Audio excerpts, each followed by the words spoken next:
Hi friends, ಇದು ಬೆಳಗಾವಿಯ ಸುವರ್ಣಸೌಧ. ನಾವು ಇವತ್ತು ಟ್ರಿಪ್ ಹೋಗ್ತಾ ಇದ್ದೀವಿ ಫ್ರೆಂಡ್ಸ್. ಯಾವ ಊರಿಗೆ ಹೋಗ್ತಾ ಇದ್ದೀವಿ ಅಂತ ನೋಡಿ. ಹಾಯ್ ಹಲೋ ಫ್ರೆಂಡ್ಸ್, ಎಲ್ಲರಿಗೂ ನಮಸ್ಕಾರ. Welcome back to my channel. ನಾವು ಇವಾಗ ಎಲ್ಲಿ ಬಂದಿದ್ದೀವಿ ಅಂತ ಅನ್ಕೊಂತ ಇದ್ದೀರಾ. ನಾವು ಇವತ್ತು ಹೊರಗಡೆ ಬಂದಿದ್ದೀವಿ, ಒನ್ ಡೇ ಟ್ರಿಪ್. ನಮ್ಮ ತಾತ ಬಂದಿದಾರಲ್ಲ, ಹೊರಗಡೆ ಒಂದಿನ ಕರ್ಕೊಂಡೋಗಿ ತಿರ್ಗಾಡೋಣ ಅಂಥೇಳಿ ಇವತ್ತು ಹೊರಗೆ ಬಂದಿದ್ದೀವಿ. ಇವಾಗ ನಾವು ಬಸ್ ಸ್ಟಾಪಲ್ಲಿ ಕುತ್ಕೊಂಡಿದ್ದೀವಿ. ಬಸ್ಗೋಸ್ಕರ ವೇಟ್ ಮಾಡ್ತಾ ಇದ್ದೀವಿ. ಇನ್ನು ಬಸ್ ಬರೋಕ್ಕೆ ಇನ್ನೂ ಅರ್ಧ ಗಂಟೆ ಮೇಲಂತೆ. ಅದಕ್ಕೆ ಬಸ್ ಬರೋವರೆಗೂ ವೇಟ್ ಮಾಡ್ತಾ ಇದ್ದೀವಿ. ಇಲ್ಲಿ ನನ್ನ ಮಗಳು ಮಜ್ಜಿಗೆ ಕುಡಿತಾ ಇದ್ದಾಳೆ ನೋಡ್ರಿ. ಯಾವ ಊರಿಗೆ ಹೋಗ್ತಾ ಇದ್ದೀವಿ, ಎಲ್ಲಿ ಬಂದಿದ್ದೀವಿ ಅಂತ ಹೇಳಿ ಮುಂದೆ ನೆಕ್ಸ್ಟ್ ಹೇಳ್ತೀವಿ ಹೋಗ್ತಾ ಹೋಗ್ತಾ. ಬನ್ನಿ ಫ್ರೆಂಡ್ಸ್, ಮಜ್ಜಿಗೆ ಕುಡಿಯೋಣ.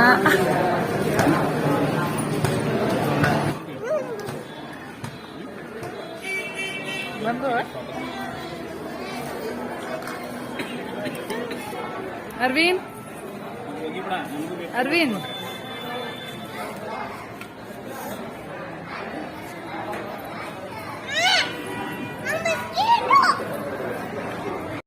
ಅರವಿಂದ್ ಅವ್ರ ತಾತನ ಕೈ ಹಿಡ್ಕೊಂಡು ಹೆಂಗೆ ಹೋಗ್ತಿದ್ದ ನೋಡ್ರಿ. ಅವನು ನನ್ನ ಕೈ ಹಿಡ್ಕೊಂಡು ಬರಲ್ವಂತೆ. ಇವಾಗ ನಾವು ಕಿತ್ತೂರಿಂದ ಸಂಗೊಳ್ಳಿಗೆ ಹೋಗ್ತಾ ಇದ್ದೀವಿ, ಅಂದರೆ ಸಂಗೊಳ್ಳಿ ರಾಯಣ್ಣನ ಹುಟ್ಟೂರಿಗೆ. ಇದು ಕಿತ್ತೂರು ಊರಲ್ಲಿ ಇರುವ ರಾಣಿ ಚೆನ್ನಮ್ಮನ ಸರ್ಕಲ್ಲು. ಇದರ ಬ್ಯಾಕ್ ಸೈಡ್ ಮುಖ್ಯ ದ್ವಾರ ಬರುತ್ತದೆ. ಇದು ಲೇಟೆಸ್ಟ್ ಆಗಿ ಮಾಡಿರುವ ದ್ವಾರ ಬಾಗಿಲು. ಫ್ರೆಂಡ್ಸ್, ನಾವು ಸಂಗೊಳ್ಳಿ ರಾಯಣ್ಣ ಹುಟ್ಟಿರುವ ಸಂಗೊಳ್ಳಿ ಊರಿಗೆ ಹೋಗಿದ್ವಿ. ಅಲ್ಲಿ ಇನ್ನೂ ಒಳಗಡೆ ಕೆಲಸಗಳು ನಡೀತಾ ಇದೆ ಅಂತೆ, ಗಾರ್ಡನ್ ಕೆಲಸ ಎಲ್ಲ. ಊರಿಂದ ಗಾರ್ಡನ್ಗೆ 3 ಕಿಲೋಮೀಟರ್ ಇದೆ. ಮತ್ತು ನಮಗೆ ಅಲ್ಲಿ ವಿಡಿಯೋ ಮಾಡೋದಕ್ಕೆ ಬಿಡಲಿಲ್ಲ. ಸಂಗೊಳ್ಳಿ ರಾಯಣ್ಣನ ರಾಕ್ ಗಾರ್ಡನ್ ಮಾಡ್ತಾ ಇದ್ದಾರೆ. ಅದನ್ನೆಲ್ಲ ಕೆಲಸ ಮಾಡಿ ಮುಗಿಯೋದಕ್ಕೆ ಇನ್ನೂ 5-6 ತಿಂಗಳು ಬೇಕಾಗುತ್ತಂತೆ. ಆಮೇಲೆ ಜನರನ್ನ ಬಿಡ್ತಾರಂತೆ. ಇವಾಗ ಯಾರನ್ನೂ ಒಳಗಡೆ ಬಿಡ್ತಾ ಇಲ್ಲ. ಇದು ಇವಾಗ ನೀವು ನೋಡ್ತಾ ಇರೋದು ಸಂಗೊಳ್ಳಿ ಅಲ್ಲ, ಇದು ಕಿತ್ತೂರಿನ ಉತ್ಸವದ ಟೈಮಲ್ಲಿ ಮಾಡಿರುವ ವಿಡಿಯೋ. ನಮ್ಮ ಹಸ್ಬೆಂಡು ಕಿತ್ತೂರಿನ ಉತ್ಸವಕ್ಕೆ ಹೋಗಿದ್ರು, ಆವಾಗ ಮಾಡಿರೋದು. ಅದನ್ನೇ ಇವಾಗ ನಿಮ್ಮ ಜೊತೆ ಶೇರ್ ಮಾಡ್ಕೊತೀನಿ, ನೋಡ್ಕೊಂಡು ಬನ್ನಿ ಫ್ರೆಂಡ್ಸ್. ನಾವು ಹೋಗಿರೋ ಟ್ರಿಪ್ ಫ್ಲಾಪ್ ಆಗೋಯ್ತು ಫ್ರೆಂಡ್ಸ್. ತುಂಬ ಅಂದರೆ ತುಂಬ ಬೇಜಾರಾಗೋಯ್ತು.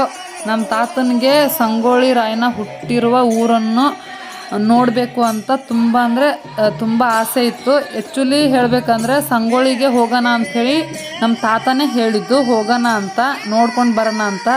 2 ವರ್ಷದ ಹಿಂದೆ ಏನೋ ಪೇಪರಲ್ಲಿ ಸಂಗೊಳ್ಳಿ ರಾಯಣ್ಣನ ಬಗ್ಗೆ ಏನೋ ಓದಿದ್ರಂತೆ. ಆವಾಗ ಸಂಗೊಳ್ಳಿ ಹುಟ್ಟಿರೋ ಊರನ್ನ ನೋಡಬೇಕು, ಅವ್ರ ಫ್ಯಾಮಿಲಿ ಎಲ್ಲ ನೋಡಬೇಕು, ಮನೆ ನೋಡಬೇಕು ಅಂಥೇಳಿ ಅಂದ್ಕೊಂಡು ಹೋಗೋಣ ಅಂಥೇಳಿ ಹೇಳಿದ್ರು. ಅದಕ್ಕೆ ಹೋದ್ವಿ.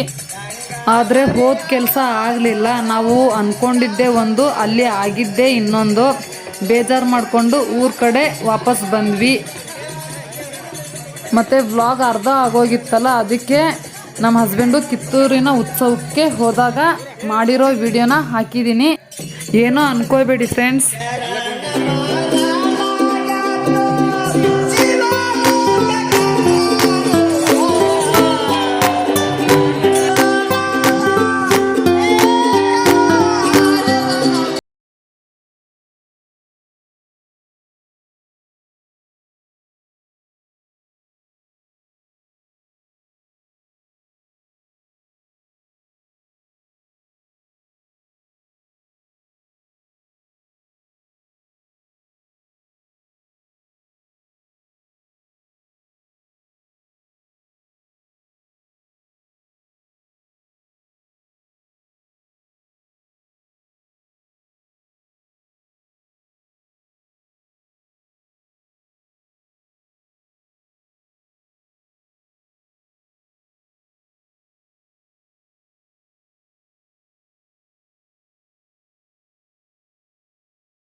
ಕಿತ್ತೂರು ಕೋಟೆಯಲ್ಲಿರ್ತಕ್ಕಂಥ ಈ ಚೆನ್ನಮ್ಮನ ಕೋಟೆ ಗುಡಿ ಒಳಗಡೆ ಬರ್ತಕ್ಕಂಥ ಹನುಮಂತ ದೇವಾಲಯ ನೀವು ಒಮ್ಮೆ ಇಲ್ಲಿ ಬಂದು ನೋಡಬಹುದು.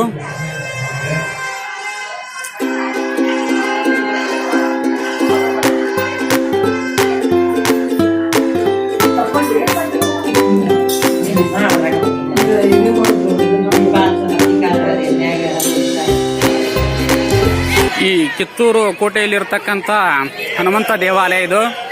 ಈ ಚೆನ್ನಮ್ಮ ಬೆಳಗಿನ ಟೈಮಲ್ಲಿ ಚೆನ್ನಮ್ಮ ಪೂಜೆ ಮಾಡಿಕೊಂಡು ತಮ್ಮ ಲಿಂಗ ಪೂಜೆಯನ್ನು ಮಾಡ್ತಿದ್ರು ಅಂತ ಹೇಳ್ತಾರೆ. ಆದರೆ ನೀವೊಮ್ಮೆ ಇಲ್ಲಿ ಬಂದು ಈ ಹನುಮನ ದರ್ಶನವನ್ನು ಮಾಡಬಹುದು. ಭಾಳ ಚೆನ್ನಾಗಿದೆ.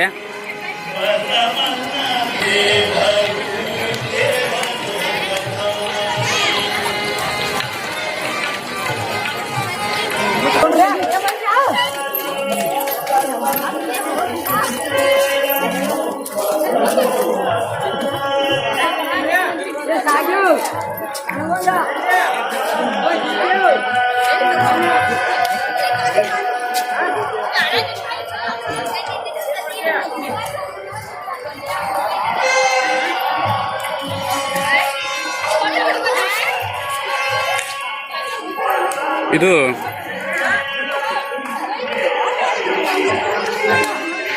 ಚೆನ್ನಮ್ಮನ ಅರಮನೆ ಇಲ್ಲಿ ಬಿದ್ದಿದೆ. ಮರದ ಸ್ವಲ್ಪ ಕಾಣ್ತಾ ಇದೆ.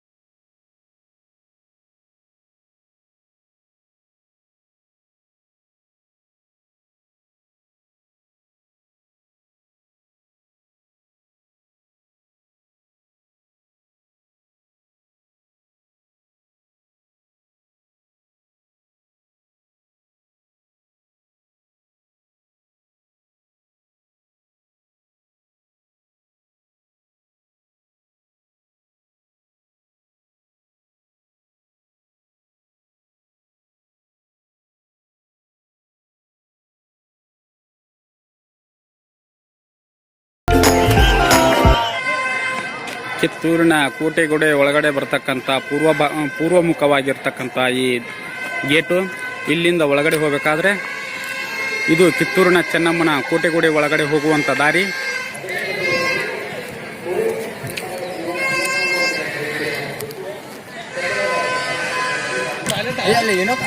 ಕಿತ್ತೂರಿನ ಚೆನ್ನಮ್ಮನ ಅರಮನೆಗೆ ಹೋಗುವ ಫಸ್ಟ್ ದ್ವಾರ ಬಾಗಲ. ಈ ದ್ವಾರ ಬಾಗಲಿಂದ ಒಳಗಡೆ ಹೋದರೆ ಕಿತ್ತೂರಿನ ಚೆನ್ನಮ್ಮನ ಅರಮನೆ ಕಾಣ್ತದ.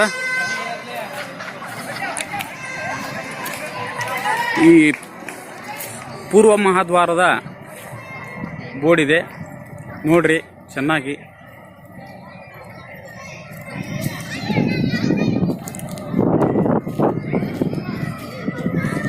ಇಲ್ಲೇ ಚೆನ್ನಮ್ಮನ ಅರಮನೆ ಒಳಗಡೆ ಬಂದಿದ್ದೇವೆ. ಒಳಗಡೆ ಬಂದ ಮೇಲೆ ಇಲ್ಲೇ ನಮ್ಮ ಬಲಭಾಗದಲ್ಲಿ ಇಲ್ಲಿ ಸಣ್ಣ ಸಣ್ಣ ಮಂಟಪಗಳಿದ್ದಾವೆ. ಆ ಮಂಟಪ ಎದಕ್ಕೆ ಮಾಡ್ಯಾರ ಅಂದ್ರೆ ಸೈನಿಕರಿಗೆ ಇರಲಿಕ್ಕೆ ಸಣ್ಣ ಸಣ್ಣ ಒಂದು ಗೂಡು ಮಂಟಪ ಮಾಡಿದ್ದಾರೆ. ಆ ಮಂಟಪದಲ್ಲಿ ದುಶ್ಮನಗಳು ಯಾರ ಬಂದರೂ ಅದರ ಕುಂತು ಬಂದೂಕಿನಿಂದ ಹೊಡಿಲಿಕ್ಕೆ ಇವು ಗುಪ್ತ ಮಾರ್ಗಗಳನ್ನು ಈ ಕೋಟೆ ಗೋಡೆಯಲ್ಲಿ ಕಟ್ಟಿದ್ದಾರೆ.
ದ್ಯಾಮವ್ವನ ದೇವಸ್ಥಾನ.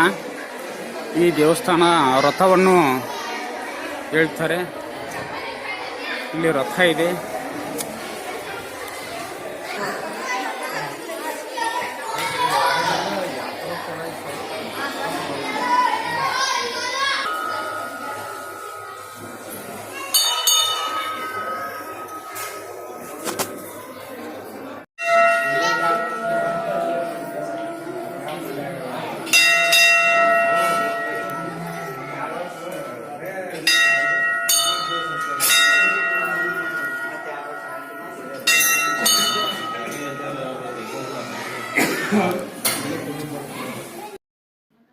ಫ್ರೆಂಡ್ಸ್, ಇದು ಮಲಪ್ರಭಾ ನದಿ ನವಿಲು ತೀರ್ಥ ಡ್ಯಾಮ್ ನೋಡಿ. ಇದು ಎಲ್ಲಿ ಬರುತ್ತೆ ಅಂದರೆ ಸಂಗೊಳ್ಳಿಯಿಂದ ಬೈಲಹೊಂಗಲಕ್ಕೆ ಹೋಗುವಾಗ ಬಂದಿದೆ ಇದು. ಆಮೇಲೆ ನಾವು ಬೈಲಹೊಂಗಲದಿಂದ ಮತ್ತು ಬೆಳಗಾವಿಗೆ ಹೋದ್ವಿ. ನೋಡಿ ಡ್ಯಾಮ್ ಎಷ್ಟು ಚೆನ್ನಾಗಿ ಕಾಣಿಸ್ತಾ ಇದೆ. ಫುಲ್ಲು ಆಕಾಶ ಮತ್ತು ನೀರು ಎಲ್ಲ ಏಕಾಗಿದೆ. ನೋಡಿ ಎಷ್ಟು ಚೆನ್ನಾಗಿ ಕಾಣಿಸ್ತಾ ಇದೆ.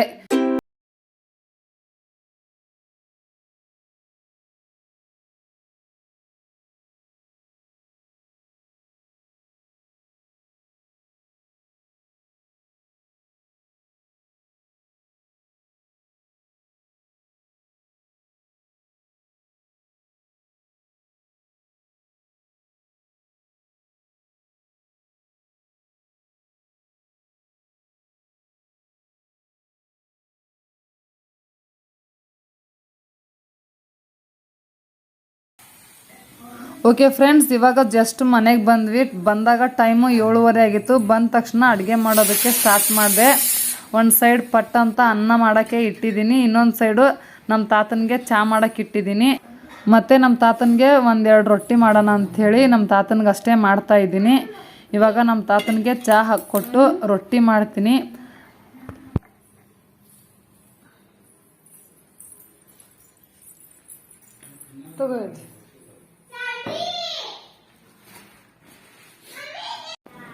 ಇವಾಗ ಹಾಗಲಕಾಯಿ ಪಲ್ಯನ ಬಿಸಿ ಮಾಡ್ತಾ ಇದ್ದೀನಿ, ಬೆಳಗ್ಗೆ ಮಾಡಿರೋದು. ಮತ್ತು ಇದು ಚನ್ನಂಗಿ ಕಾಳು ಪಲ್ಯ, ಅದನ್ನು ಕೂಡ ಬಿಸಿ ಮಾಡಿದ್ದೀನಿ. ರೊಟ್ಟಿ ಮಾಡೋದಾಯಿತು. ಇವಾಗ ಊಟಕ್ಕೆ ಹಾಕ್ಕೊಡ್ತಾ ಇದ್ದೀನಿ.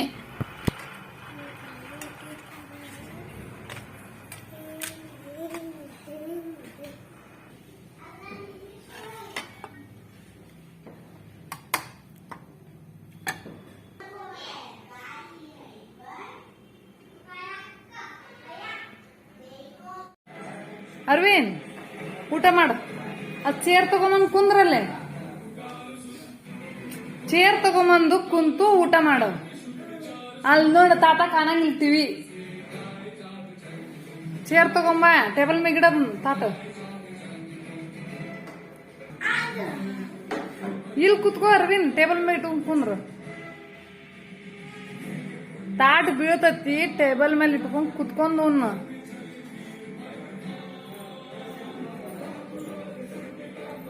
ಇಲ್ಲಿ ಕುಂದ್ರು.